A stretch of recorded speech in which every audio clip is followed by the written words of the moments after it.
Bienvenidos. Hoy nos sumergimos en un tema profundo, la humildad vista a través de los ojos de Andrew Murray en su obra clásica Humildad. Hola. Sí, vamos a explorar unos fragmentos de una edición revisada de un texto que, fíjate, se publicó originalmente en 1895. Casi nada. Y bueno, aborda la humildad desde una perspectiva cristiana muy particular, ¿verdad? Exacto. Se enfoca en por qué es fundamental para el ser humano en distintas facetas, como criatura, como pecador y también como santo, según lo ve el autor. Nuestra misión hoy, entonces, es destilar las ideas clave de estos textos. A ver, ¿qué es la humildad para Murray? ¿Por qué la considera tan crucial? Y sobre todo cómo se manifiesta, cómo se vive. Sí, eso. Hay una idea que me atrapó desde el inicio, que la humildad no es solo no pecar, Ajá. sino la condición necesaria para que Dios, para que Dios sea todo en nosotros. Eso ya te deja pensando. La total constante del Creador. Dependencia para todo. Para todo, para existir siquiera. Menciona Apocalipsis 4:11, esa imagen de la creación reconociendo por tu voluntad existen y fueron creadas. Claro. La criatura en esta visión es como un vaso vacío, diseñado para que Dios lo llene con su vida, su poder, su bondad. Y la gloria está en ser ese vaso. Exactamente, ser un recipiente de Dios. Esa es la gloria. Y claro, esto choca de frente con el orgullo. Totalmente. Y Murray define el orgullo de una forma un radical. No es solo vanidad. ¿Qué es entonces? Es la pérdida de esa conciencia de dependencia. Es querer ser autónomo, bastarse a sí mismo, casi. Ser como Dios. La tentación original. Justo eso. Lo conecta directo con el Edén. Y lo ve como la raíz misma de todo pecado y sufrimiento. Incluso una nota en el texto dice que fue el orgullo lo que hizo caer a los ángeles. Qué fuerte. La enfermedad primordial, dices. Algo así, sí. Y aquí viene un giro que me pareció fascinante. Murray dice que la redención de Jesús no es solo perdonar pecados. No, va más allá. Es la restauración de esa humildad original. Es así. Jesús nos trae de vuelta a esa dependencia gozosa. Exactamente. Y esto es clave. La humildad no se presenta como algo que surge por el pecado. Aunque el pecado le dé urgencia, ¿no? Claro, le añade una dimensión trágica, una necesidad nueva. Pero la humildad en sí misma, como belleza de la relación creador-criatura, es anterior, es fundamental. Entiendo. Es entender que ser nada para que Dios sea todo. Esa es la verdadera bondad, nuestro destino original. Esa es la idea, la postura correcta ante Dios. Entonces, la conexión entre humildad y redención es total, indivisible. Sí, Murray describe toda la vida de Jesús. Encarnación, servicio, obediencia hasta la muerte, la exaltación, todo como una manifestación de esa humildad profunda. Cita Filipenses 2, ¿verdad? El pasaje de Cristo despojándose a sí mismo. Ese es el texto clave para él. Pero fíjate, va un paso más allá. A ver. Argumenta algo que te frena en seco. Dice que Jesús es la humildad encarnada. No que enseña humildad. No solo eso, que Él mismo es la humildad. Y que esa humildad suya, vivida, activa, es nuestra salvación. O sea, recibir a Cristo es recibir su humildad. Necesariamente. No puedes tener una cosa sin la otra, según esta visión. ¡Wow! Eso pone la humildad en otro nivel. Totalmente. No es una virtud más en la lista. ¿Es la raíz? Es la raíz misma, de donde brotan todas las demás gracias. Si falta esa raíz, dice Murray, todo lo demás, se debilita, se vuelve superficial. Hay una nota en el texto que sugiere algo aún más fuerte, ¿no? Sí, dice algo como que nuestra salvación es en esencia ser salvados de nosotros mismos, de nuestro yo orgulloso. ¿Y cómo? A través de la humildad de Dios que se nos da en Cristo. Es la única manera. Entiendo.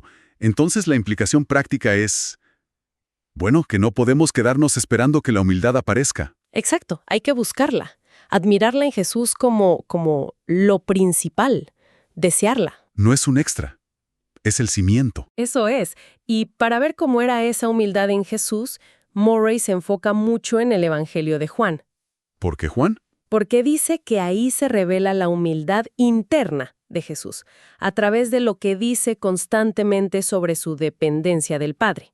Frases como, el Hijo no puede hacer nada por sí mismo. Esa. O no busco mi voluntad, sino la del que me envió. O mi doctrina no es mía. Ese constante vaciarse de sí mismo. Yo no soy nada, el Padre lo es todo. Exacto. Y según Murray, eso fue lo que permitió que la obra de Dios fluyera a través de él, sin estorbos. Es como si fuera un canal perfecto, limpio, disponible para la acción divina. Una entrega total, donde el ego no interfiere. Y sus enseñanzas, bueno, refuerzan esto una y otra vez, de forma súper explícita. Sí, recopila varios ejemplos clave, ¿no? ¡Claro! Las bienaventuranzas. Bienaventurados los pobres en espíritu, los mansos. La invitación directa. Aprendan de mí, que soy manso y humilde de corazón. Hacerse como niños para entrar en el reino. Esa también. Y la insistencia en que el mayor debe ser el servidor, el esclavo de todos. Las discusiones entre los discípulos y cómo Jesús les da la vuelta al concepto de grandeza. Exacto. El ejemplo del lavatorio de pies, que es impactante. Asumir la tarea del último siervo. Y la frase esa que repite, el que se humilla será exaltado. Sí, en Lucas 14, en Lucas 18. La coherencia es total. Presenta la humildad no como una opción, sino como la ley fundamental del reino. Es la llave, la medida de la grandeza real y la condición para la exaltación. Ahora, Murray hace algo muy, muy interesante aquí. Contrasta esta humildad de Jesús con Sus discípulos, los más cercanos. Esto menciona varios pasajes. Lucas 9, Mateo 18, Mateo 20, Lucas 22. incluso Pedro. Tuvo momentos de reconocer su indignidad, ¿te acuerdas? Apártate de mí, Señor, soy pecador. Sí, en Lucas 5. Pero el orgullo seguía ahí, tropezaba una y otra vez. Y de esa falta de humildad en ellos, ¿qué lecciones saca Murray? Varias, y las considera vitales. Primero, que se puede tener una religiosidad muy sincera, muy activa, llena de fe, y que falte la humildad profunda. ¿El orgullo puede convivir con la religión? Puede sí. Segundo, que la enseñanza externa, el ejemplo, el esfuerzo personal, no bastan para arrancar el orgullo, ni siquiera tener a Jesús al lado enseñando. ¿Necesitaban algo más? ¿Algo más? Y tercero, su conclusión. La verdadera humildad solo viene por la morada interior de Cristo mismo, En su humildad divina. a través del Espíritu Santo. El cambio después de Pentecostés. Esa es la prueba para él. Ya no discutían por ser primeros. Estaban dispuestos a sufrir, a morir. Eso conecta mucho con la experiencia de uno, ¿no? La lucha contra el orgullo, incluso queriendo seguir a Dios. Totalmente.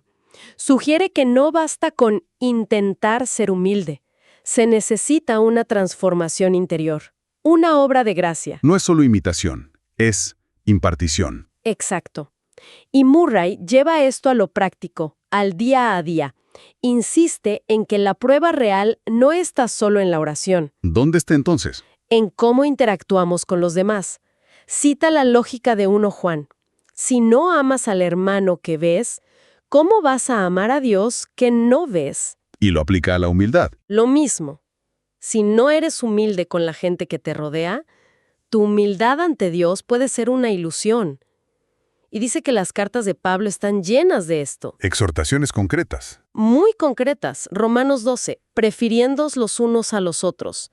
Gálatas 5, servíos por amor. Efesios 4, Colosenses 3. Andar con toda humildad, mansedumbre, paciencia, soportándoos. Y la de Filipenses 2, que es tremenda. Sí, estimando cada uno a los demás como superiores a él mismo. ¿Y cómo se ve eso en la práctica? ¿Cómo se come? Bueno, Murray lo describe. Dejar de compararse, buscar servir sin esperar nada, no sentir envidia si a otro le va bien o lo alaban. Poder escuchar que alaban a otros sin sentirte menos. Exacto. Y perdonar. Perdonar como Cristo perdonó. Cultivar, dice, un corazón de compasión, bondad, humildad, mansedumbre, longanimidad. Cita a George Fox sobre dejar que Jesús quite lo que no es amable o paciente. Vale, paremos aquí un segundo. Esto es muy práctico. La humildad es un comportamiento observable. Pero, ¿cómo se cultiva? Suena lindo, ¿no? ¿Pero cómo? Claro. ¿Cómo se hace? Y Murray propone algo que, bueno, suena duro. Sí, dice que veamos a la gente difícil, las críticas, las circunstancias humillantes. No como algo a evitar. No, como instrumentos de Dios, para lijar nuestro orgullo, para desarrollar esta cualidad. Aceptar la humillación como medicina. Esa es la idea. Una perspectiva radicalmente distinta a la del mundo. Y esto lo conecta directo con la santidad. Ajá. Lanza una advertencia seria. La verdadera santidad, el crecimiento espiritual real, siempre produce humildad creciente. Siempre. Siempre. Una santidad que te hace sentir superior. Eso es falso para él. Peligroso incluso. Cita a Isaías, apártate, soy más santo que tú. Y la parábola del fariseo y el publicano, claro. Orio, el peligro sutil del orgullo de la santidad. Su conclusión es tajante. El más santo será el más humilde, porque es menos yo y más Dios. Murray también habla de la humildad y nuestra condición de pecadores. Pero hace una distinción importante, ¿no? Sí, dice que la humildad que viene del pecado no es estar obsesionado con las faltas diarias, vivir aplastado por la culpa. ¿Qué es entonces? Es mantener una conciencia profunda, constante, de ser pecador salvado solo por gracia. Pon a Pablo como el gran ejemplo. El primero de los pecadores. Ese mismo. Y cómo recordaba su pasado de perseguidor. Eso, dice Murray, no lo paralizaba. Alimentaba su humildad. Exacto. Incluso viviendo ya en santidad. Pero el punto clave es este. No era el pecado en sí lo que lo mantenía humilde. Si no. Es la inmensidad de la gracia, más que la negrura del pecado, lo que humilla al creyente agradecido. Qué matiz tan importante. Y de ahí conecta humildad y fe. Sí, de forma muy directa. Y desafiante. Otra vez, cita a Jesús en Juan 5. ¿Cómo podéis creer si recibís gloria los unos de los otros y no buscáis la gloria que viene solo de Dios? El argumento es demoledor. Sí, el orgullo, buscar la aprobación humana, es un obstáculo directo para la fe verdadera. ¿Por qué?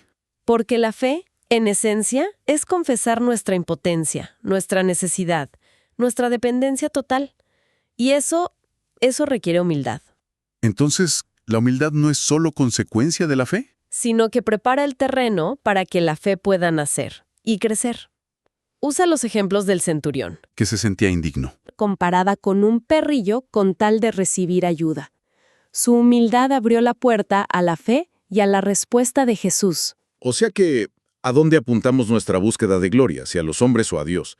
¿Determina si podemos creer de verdad? Precisamente, el orgullo ciega. Y esto nos lleva a otro concepto central en Murray, la muerte al yo. Humildad y muerte al yo. Dice que la humildad es el camino hacia esa muerte, y a su vez, esa muerte perfecciona la humildad. Es un círculo virtuoso. Cita Filipenses 2:8. Cristo se humilló, hasta la muerte. La máxima expresión, pero aclara algo importante. Esta muerte al yo no la logramos por fuerza de voluntad. Entonces, ¿cómo? Es obra de Dios, aplicando el poder de la muerte y resurrección de Cristo en nosotros por el Espíritu. Hace referencia a Romanos 6, ser bautizados en su muerte. ¿Y nuestra parte? Nuestra parte es humillarnos voluntariamente, elegir el lugar bajo, aceptar las humillaciones que vengan y confiar en que Dios hará la obra de crucificar el viejo yo. Una nota lo relaciona con la paciencia, la mansedumbre, formas prácticas de morir al yo. Y llegamos a una conexión que quizás, bueno, a mí me sorprendió mucho. Humildad y felicidad. Si uno pensaría lo contrario, ¿no? Humildad igual a tristeza, a resignación. Claro. Pero él argumenta lo opuesto. Usa el ejemplo de Pablo y su aguijón en la carne. En 2 Corintios 12, Pablo primero ruega que se lo quiten, esa humillación constante. Pero recibe la respuesta. Bástate mi gracia, mi poder se perfecciona en la debilidad. Y eso, Lo cambia todo. Pasa de resistir la humillación a gloriarse en sus debilidades. de buena gana me gloriaré más bien en mis debilidades, para que repose sobre mí el poder de Cristo. Porque cuando soy débil, entonces soy fuerte. Es una transformación radical de perspectiva. La debilidad, la humillación ya no son lo peor. Exacto. Dejan de ser una carga, una maldición. Se convierten, paradójicamente, en el lugar donde se experimenta la gracia, el poder de Dios. y como resultado, una alegría profunda. Estable. Entonces, la humildad más profunda lleva a la felicidad más verdadera. Eso sostiene Murray. Una felicidad que ya no depende de las circunstancias ni del éxito del yo. Se ancla en Dios, en su suficiencia. Bien, si tuviéramos que resumir las ideas centrales de Murray que vimos hoy, Diría esto. Para él, la humildad no es secundaria, no es opcional. Es la base, la postura correcta de la criatura ante el Creador. el camino mismo de la redención, modelado por Cristo, La raíz de la fe genuina. la condición para la santidad verdadera. Y, sorprendentemente, la fuente de la felicidad más profunda. En el fondo, es reconocer nuestra nada. Para que Dios pueda hacerlo todo, en nosotros y a través nuestro. Y la llamada a la acción parece doble, ¿no? Por un lado, un mandato activo. Humíllense, nuestra parte. Elegir el lugar bajo, aceptar, renunciar a la gloria propia. Sí, Y por otro, confiar en la promesa. Él los exaltará, la parte de Dios. Él da la gracia, transforma el corazón, y a su tiempo nos levanta, nos conforma a la imagen humilde de su Hijo.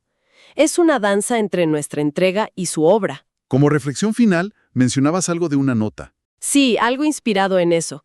Quizás la oración más eficaz, la experiencia espiritual más transformadora, no viene de nuestros intentos elocuentes o de buscar éxtasis. ¿De dónde viene entonces? Tal vez de sumergirnos, en silencio, constantemente, en la actitud del publicano en el templo. Ese deseo humilde, desnudo.